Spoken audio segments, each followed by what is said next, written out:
বিসমিল্লাহির রহমানির রহিম।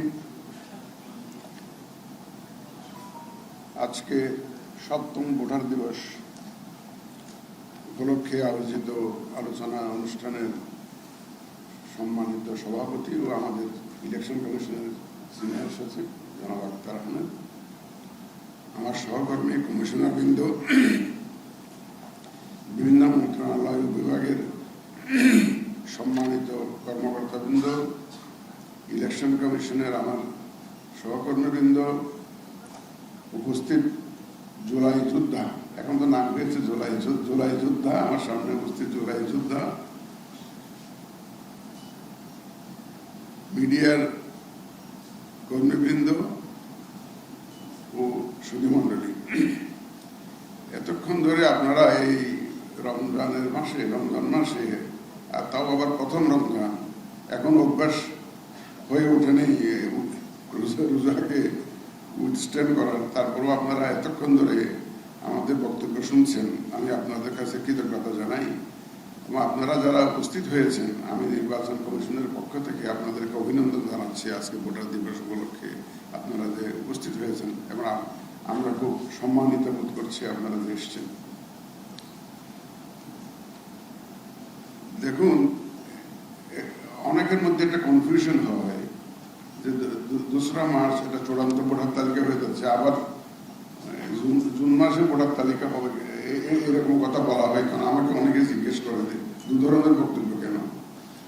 আসলে আমাদের ভোটার রেজিস্ট্রেশন আইন অনুযায়ী 2রা মার্চ একটা ভোটার তালিকা ফাইনাল হয়। এটা অনলাইনে যারা রেজিস্ট্রেশন করে বা আমাদের অফিসে যারা এসে রেজিস্ট্রেশন করে তাদেরকে নিয়ে নর্মালি হয়। কিন্তু এবার আমরা বাড়ি বাড়ি যাওয়াতে কিছু এক্সট্রা ভোটার আইডেন্টিফাই করেছি, কিছু মৃত ভোটার আইডেন্টিফাই করেছি। এগুলাকে সব ইনপুটস গুলা দিলে একদম আমরা ফাইনাল একটা ভোটার লিস্ট পাবো। এই কাজটা যদি আমরা না করতাম, বাড়ি বাড়ি যদি না যেতাম, তাহলে কিন্তু আজকের যে ভোটার লিস্ট এটাই ফাইনাল হয়ে যেত, এটাই চূড়ান্ত হয়ে যেত, এটাই আইন অনুযায়ী চূড়ান্ত। কিন্তু আমরা হালনাগাদ কার্যক্রমটা চালানোতে এই জন্য আমরা দ্বিতীয় আরেকটা ভোটার লিস্টের কথা ভাবছি, যেটা হয়তো আমাদের পরিকল্পনা অনুযায়ী জুন মাস নাগাদ শেষ হয়ে যাবে। এই যে বাড়ি বাড়ি যাওয়ার যে কার্যক্রম, এখানে আমাদের অফিসাররা অক্লান্ত পরিশ্রম করেছেন। আমি তাদেরকে আন্তরিক মোবারকবাদ জানাই। তারা অক্লান্ত পরিশ্রম করেছেন রাত এবং অনেক রাত পর্যন্ত। এবং আমি এটাও শুনেছি যে সারা রাত ধরে, কারণ স্কুলের মাঠে বা কেন্দ্রের মাঠে বিরাট লাইন, মানুষ অপেক্ষা করছে রেজিস্ট্রেশনের জন্য। তারা খাওয়ার নাওয়া গোসলের সময় পর্যন্ত পায়নি। সারাদিন রাত কাজ করে মানুষকে সেবা দেওয়ার চেষ্টা করেছেন। আমি তাদেরকে আন্তরিক মোবারকবাদ জানাই। যারা এই পুরা প্রক্রিয়ার সাথে জড়িত ছিলেন, তাদেরকেও আমি ধন্যবাদ জানাই। আপনারা জানেন, হয়তো এটা একটা ভিন্ন প্রেক্ষাপটে আমরা আজকে এই ভোটার দিবসটা পালন করছি। বাঙালি বা বাংলাদেশি এখন একটা নতুন বাংলাদেশ এর স্বপ্ন দেখছি। যদি নতুন বাংলাদেশের স্বপ্ন বাস্তবায়িত না হয় বা কোনো ক্রমে যদি আমরা পিছলে যাই, তাহলে কিন্তু এত লোকের যাত্রাহুতি বা যারা আহত হলো তাদের যে অবদান, এটাকে ইগনোর করা হবে, এদের সাথে বিট্রে করা হবে। So we cannot allow it to happen. এর মধ্যে আমরা একটা বিরাট অংশীদার। আমরা বিরাট অংশীদার কেন? এই যে মানুষ এতদিন যে ভোটের অধিকার পায়নি, ভোট দিতে পারে নাই, আমি এখন বলছি যেটা আমার ফিলিং, যেটা এখন ভোটের অধিকার স্টাবলিশ করার সুযোগ এসে গেছে। যেদিন আমরা ভোটটা দিতে পারবো সেদিন প্রতিষ্ঠা হয়ে যাবে। ভোটটা শুধু অধিকার হিসাবে দেখলাম না, আগে এটা অধিকার হিসাবে চিন্তা করা গেছে। এখন এটা আমরা বলবো এটা দায়িত্বের মধ্যেও পড়ে, এখনো দায়িত্বের মধ্যে পড়ে, নাগরিকের দায়িত্বের মধ্যেই পড়ে। যে ভোট কেন্দ্রে গিয়ে ভোট দেওয়া, এটা একটা বড় দায়িত্ব হিসাবে আমাদেরকে নিতে। এক সহকর্মী বলে গেছেন যে free, fair and credible election. আমি যেখানে যাই এয়ারপোর্টে বা যেখানে কারোর সাথে দেখা পাই, আমাদের সালামটা দিয়ে প্রথম বলে, স্যার সারা দেশ কিন্তু আপনাদের দিকে তাকিয়ে আছে। এই কথাটা যখন শুনি আমার কাঁধে বুঝে মনে হয় যেন আরো বেড়ে যায়। এবং বিশ্বাস করেন আমি যার সাথেই দেখা হয়, প্লেনে বসছি, কত কোথাও যাচ্ছি, পাশে প্যাসেঞ্জার বসে আছে, সালামটা দিয়ে বলে স্যার কিন্তু সারা দেশ কিন্তু আপনাদের দিকে তাকিয়ে আছে আপনাদের, মানে কত বড় একটা প্রত্যাশা। কারণ এটা আগে অন্যান্য ইলেকশন কমিশনের উপর মানুষের এত প্রত্যাশা ছিল না। কোনো লোকে নাম লোকে ঘুরতে ন দেওয়া যাবে না, ন দেওয়া যাবে না, কে যাবো এরকম একটা ভাবছিল। এখন কিন্তু সেটা না, মানুষের প্রত্যাশা অনেক বেড়ে গেছে। সুতরাং এই প্রত্যাশা ভার আমাদের ঘাড়ে, এইটা আমাকে রাত দিন শয়নে স্বপনে আমাকে ভাবায় কিভাবে এই প্রত্যাশা পূরণ করবো আমরা। এটা ইলেকশন কমিশন একার পক্ষে সম্ভব না, আমার সহকর্মীরা বলে গেছেন, সবার সহযোগিতা লাগবে। ইনশাল্লাহ আমি নিশ্চিত যে সহযোগিতা পাবো। অনেক সময় অনেকেই আমাদের রাজনীতিবিদদের ভিন্ন ধর্মী বক্তব্য, পারস্পরিক বিপরীতমুখী অবস্থান নিয়ে অনেকে আলাপ আলোচনা করেন, পত্র পত্রিকা দেখিয়ে খুব অনেকেই আর্টিকেল লেখেন বিভিন্ন দল তাদের বিপরীতমুখী অবস্থান। আমি কিন্তু এটা ভিন্ন চোখে দেখি। এটা গণতান্ত্রিক রাষ্ট্রের বৈশিষ্ট্য। আমরা যদি 30টা দল থাকি, সবাই কি একরকম চিন্তা করবো? যার যার দলের একটা পার্সপেক্টিভ আছে তো, যার যার দলের একটা স্বার্থ আছে তো, সুতরাং তার স্বার্থের কথা তারা বলবে, তাদের চিন্তার থেকে তাদের দৃষ্টিকোণ থেকে তারা বক্তব্য দেবে। এটাই স্বাভাবিক।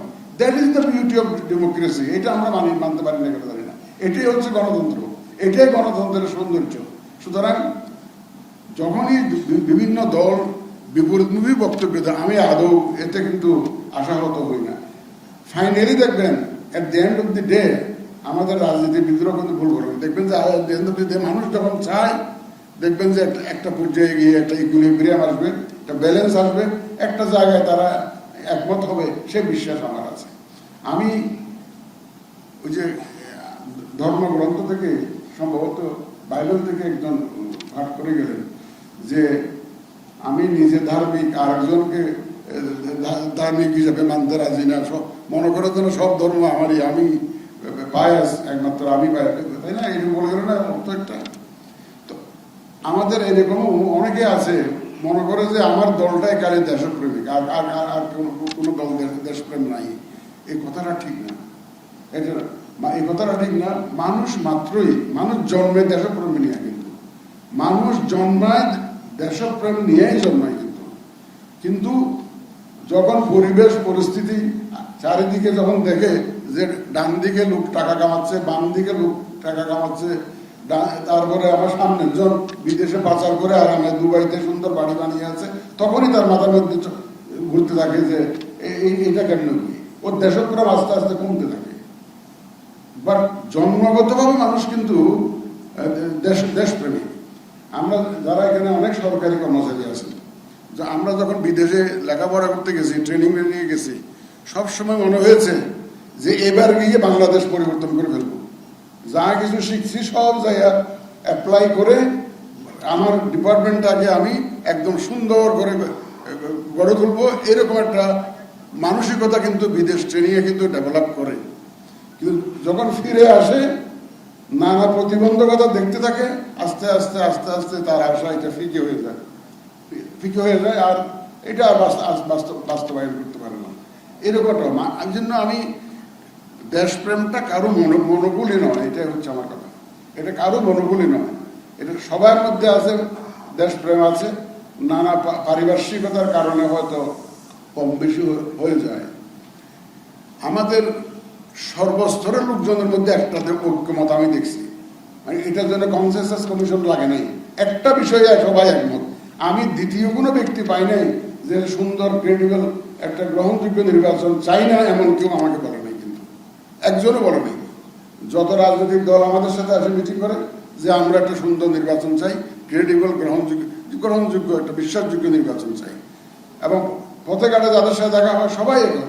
তাহলে 18 কোটি মানুষ যদি চায়, সব রাজনৈতিক দল যদি চায়, মাঝে মধ্যে ভাবে কি জানেন, এটা কি বেশি বলে ফেলছে কিনা জানি না, ঐকমত্য কমিশন একটা হয়েছে না, 6টা রিপোর্ট দিয়েছে, ওনারা একটা ঐকমত্য কমিশন কনসেনসাসে পৌঁছাবে। যদি ওনারা আরেকটা এজেন্ডা নিত, যে সব দলকে যখন ডাকেন ওনারা যদি বলতেন যে আপনারা কি ফ্রি ফেয়ার ক্রেডিবল ইলেকশন চান, তো বলতে চাই তাহলে সই করেন, ডকুমেন্টে সই করেন যে নির্বাচনী আচরণবিধি মানবেন, আপনার দলের প্রার্থী যদি কোনো গোলমাল করে আপনি দলীয়ভাবে অ্যাকশন নেবেন এবং সুন্দর একটা নির্বাচনের জন্য সর্বতভাবে সহযোগিতা করবেন। এইরকম একটা ডকুমেন্ট যদি সব দলের থেকে স্বাক্ষর করে নিতে হয়, এই কনসেনসাসটা কিন্তু হয়ে আছে। কিন্তু আমাদের সাথে যারা কথা বলে সবাই তো চায়, এখানে কেউ না করতে পারবে না, কিন্তু না করতে পারলে এটা যে লিখিতভাবে যদি হয়ে যায় যে ঠিক আছে নির্বাচনী আচরণবিধি মানার ক্ষেত্রে একটা দলীয় চাপ থাকবে, দলের থেকে চাপ থাকবে, কোনো দলের প্রার্থী যদি কোনো গোলমাল করে ও দলের থেকে তার বিরুদ্ধে অ্যাকশন নেবে, এরকম একটা ঘোষণা তারা করে দিল। এটা যদি হয় আমাদের কাজটা কিন্তু অনেক সহজ হয়ে যাবে বলে আমি মনে করি। আমি জানি না ঐকমত্য কমিশন এটা বিবেচনা করবে কিনা, তবু আমার একটা ফিলিং, এটা আমি বললাম যে আমার ব্যক্তিগত ফিলিং, এটা আমার কোনো কমিশনের সিদ্ধান্ত নয়। আমি 2-3 দিন ধরে এই ধারণাটা নিয়ে চিন্তা করছি যে এই একটা ঐকমত্য যদি আমরা ডকুমেন্টেড করে ফেলতে পারতাম তাহলে আমাদের জন্য কাজটা কিন্তু অনেক সহজ হয়ে যেত বলে আমি মনে করি। যাই হোক, আশা করি ইনশাল্লাহ আমরা যে জাতির কাছে ওয়াদা দিয়েছি, আমরা যেহেতু একটা নিরপেক্ষ নির্বাচন দিতে চাই, আমরা আমাদের ব্যক্তিগত কোনো এজেন্ডাও নাই, আমরা অন্য কারো এজেন্ডা বাস্তবায়নের জন্য নাই। আমাদের এজেন্ডা হচ্ছে 18 কোটি মানুষের এজেন্ডা, আমাদের এজেন্ডা হচ্ছে বাংলাদেশের এজেন্ডা, আমাদের এজেন্ডা হচ্ছে বাংলাদেশিদের এজেন্ডা, আমাদের এজেন্ডা হচ্ছে সুষ্ঠু সুন্দর একটা গ্রহণযোগ্য নির্বাচনের এজেন্ডা। আমরা সেই এজেন্ডা যেটা ওয়াদা যেটা করেছি সেটা ডেলিভার করার জন্য আমরা কাজ করছি। এবং এই আজকের আমার সহকর্মীরা, আমি যারা ইলেকশন কমিশনে এবং ইলেকশনের জন্য যারা কাজ করেন, আপনারা যারা মুসলমান আছেন, আজকে রোজার প্রথম দিন আপনারা কিন্তু ওয়াদা করছেন রমজান মাসে, কিন্তু এটা আমি এই ওয়াদা আপনাদের কাছে নিচ্ছি। আপনারা সবাই কাজ করবেন তো সুষ্ঠুভাবে করার জন্য, করবেন তো, সুতরাং নিরপেক্ষভাবে করবেন তো। রমজান মাসে আপনারা ওয়াদা করলেন, রমজান মাসে আমার সাথে ওয়াদা করলেন, আশা করি ইনশাল্লাহ আপনারা এই ওয়াদা রক্ষা করবেন। আমি যেখানেই গেছি, আমি আমার অফিসারদের সাথে কথা বলেছি, অনেকে হয়তো বিভিন্ন নানা সার্কামস্টেন্সের কারণে নানাভাবে কাজ করতে হয়েছে। আমি বলি let us forget about it, আমরা সামনের দিকে তাকাই। আমি বারবার কথা বলছি আমরা সামনের দিকে তাকাই। শুধু শুধু আপনার কি বলে এটাকে, ওই যে পোস্টমর্টম করে একটা লাশের পোস্টমর্টম করে লাশ নিয়ে আর কত কাঁদবো আমরা, লাশ নিয়ে কত কাঁদবো? মরা ইলেকশন হয়েছে, এই লাশ নিয়ে কি আমরা কাঁদতে থাকবো? পোস্টমর্টম করবো আর কাঁদবো, শুধু বিলাপ করতে থাকবো? বিলাপের দিন শেষ। এখন কথা হলো যে আমরা যে কাজটা করার জন্য ওয়াদা করেছি, আমরা যারা বিশেষ করে ইলেকশনের সংক্রান্ত যারা ইলেকশনের কাজের সাথে জড়িত থাকবো, আমরা অন্তত নিজের বিবেকের কাছে যাতে পরিষ্কার থাকি, যে আমরা বিবেকের কাছে পরিষ্কার থাকি। সেদিন আমার এক বন্ধুকে আমি ফোন করেছিলাম। কেন করেছিলাম জানেন? এটা গোপন কথা বলে ফেলি। আমার এক সহকর্মী আছে, খুব পায়াস লোক, খুব পায়াস, আমি তাকে পীরের মতো মানি। আমার সহকর্মী হি ইজ রিটায়ার্ড সেক্রেটারি, তাকে আমি বলি দোস্ত তুই যে আমার পীরে, আমি এরকম বলি সবসময়। কালকে তাকে ফোন করছি, কেন রমজান মাস তো, তার দোয়া কবুল হওয়ার সম্ভাবনা খুব বেশি। আমি দোয়া আমার নিজের জন্য, আমার পরিবারের জন্য চাই না, আমি দোয়া চাই যে ইলেকশন কমিশনের জন্য, একটা সুষ্ঠু নির্বাচনের জন্য। তো তাকে আমি বললাম যে দোস্ত তুমি তো ফায়াজ মানুষ, রোজা রমজান, তুমি আমার হঠাৎ করে ফোন করলো, স্মরণ করলাম। আমি ফোন করলাম, কারণ আছে, আজকে তো রমজান মাসের প্রথম দিন, তোমার কাছে দোয়া চাওয়ার জন্য, আমার জন্য না, আমার পরিবারের জন্যও না, তুমি শুধু দোয়া করবা যাতে আমি যে ওয়াদা জাতির কাছে দিয়েছি সেটা যাতে আমি ডেলিভার করতে পারি, তোমার কাছে দোয়া চাই। তো সে আমাকে একটা পরামর্শ কর, তুমি কিছু মনে না করলে একটা পরামর্শ দিই, তুমি কিছু মনে করবা না, তাহলে না, তোমার পরামর্শ আমার কাছে শিরে দাঁড়িয়েছে, তুমি পাবো। সে আমারও বলে কি, বলে প্রত্যেকটা কাজ করবা আল্লাহর সন্তুষ্টির জন্য, আল্লাহর সন্তুষ্টি, তাহলে আল্লাহ তাআলা will take care of you. যদি আল্লাহর মনে করো যে আমি এটা আল্লাহ তাআলার সন্তুষ্টির জন্য কাজটা করছি, তাহলে আল্লাহ তাআলার দায়িত্ব হয়ে যায় তোমাকে প্রোটেক্ট করা, তোমাকে হেল্প করা। আর যদি কোনো অন্য কারোর জন্য কাজ করো, তখন আল্লাহ তাআলা তোমাকে তার কাছে হাওলা করে দিবে, ও বলবে তোমার সাহায্য করো, হাওলা করবে। এটা আমার এক সহকর্মী গতকালকে আমাকে এই কথাটা বললেন। সুতরাং আমি বলেছি যে আমার ওই সহকর্মী বন্ধুর সেই বিষয়, সেই নসিহতটা আপনাদের কাছে আমি প্লেস করে দিলাম, যারা নির্বাচনের সাথে সম্পৃক্ত থাকবেন তাদের কাছে দিলাম। এটা আমার এক বন্ধুর পরামর্শ, গতকালকে আমাকে দিয়েছে। আর সুতরাং আজকে আর সময় নেই না, আমরা যাতে একটা সুন্দর একটা নির্বাচন দিতে পারি। আপনাদের সহযোগিতা লাগবে। আর এই ভোটার দিবসের এই সমস্ত আয়োজন ভেরি প্রফেশনালি আমার সহকর্মীরা করেছে, ভেরি প্রফেশনালি। এবং আমি তো কোনো ঘাটতি দেখি না, আয়োজনে কোনো ঘাটতি দেখি না। আমাদের সচিবের নেতৃত্বে, সিনিয়র সচিবের নেতৃত্বে সুন্দর একটা আয়োজন করেছে এবং এটা সারা দেশে হচ্ছে। তাই আয়োজন সারা দেশে হচ্ছে, রমজান মাসে সারা দেশে হচ্ছে। রমজানের কারণে কিছুটা আমাদের কাটছাট করতে হয়েছে, সীমিত পরিবেশে একটু করতে হচ্ছে। তারপরেও ওরা খুব প্রফেশনালি ওরা করেছে। আমি ব্যক্তিগতভাবে তাদেরকে, আমি যারা অর্গানাইজ করেছেন তাদেরকে ধন্যবাদ দিই। আর আপনারা যারা এসছেন, আপনারা কষ্ট করে এসছেন রমজান মাসে, আপনাদেরকে আবার মুবারকবাদ দিই, আপনাদের অভিনন্দন। আমাদের সাংবাদিক ভাইরা যারা আমাদের কথা বাইরে পৌঁছিয়ে দেন, আমি একটা সর্বশেষ একটা কথা বলতে চাই। আমরা সবসময় ভুলে যাই, ইতিহাস সাক্ষ্য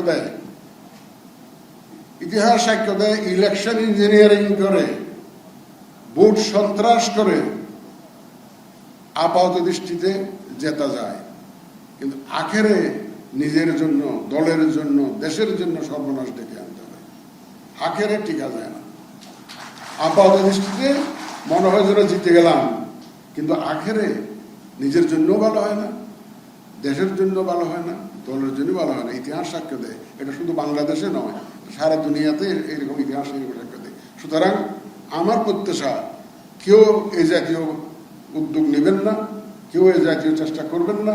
আমরা ইনশাআল্লাহ সর্বশক্তি দিয়ে এই 18 কোটি মানুষের পাশে আছি এবং আমি 18 কোটি মানুষের কাছে আমার আবেদন থাকবে, আপনারা আমাদের পাশে থাকুন, যাতে আপনাদের যে অধিকারটা প্রতিষ্ঠা করার জন্য আমরা যুদ্ধে আছি। It is a kind of war. আমরা ওয়ার ফুটিংয়ে কাজ করছি, অত্যন্ত সীমিত টাইম লিমিটের মধ্যে, সময় বেশি নাই। আমরা কিন্তু খুব কষ্ট করে এগিয়ে যাচ্ছি। সুতরাং আমি আর শেষ কথাটা বললাম, সবাইকে ধন্যবাদ দিই। আপনারা রমজান মাসে এত কষ্ট করে, এতক্ষণ ধরে ধৈর্য ধরে আমার বক্তব্য শুনেছেন। আল্লাহ হাফিজ, ধন্যবাদ।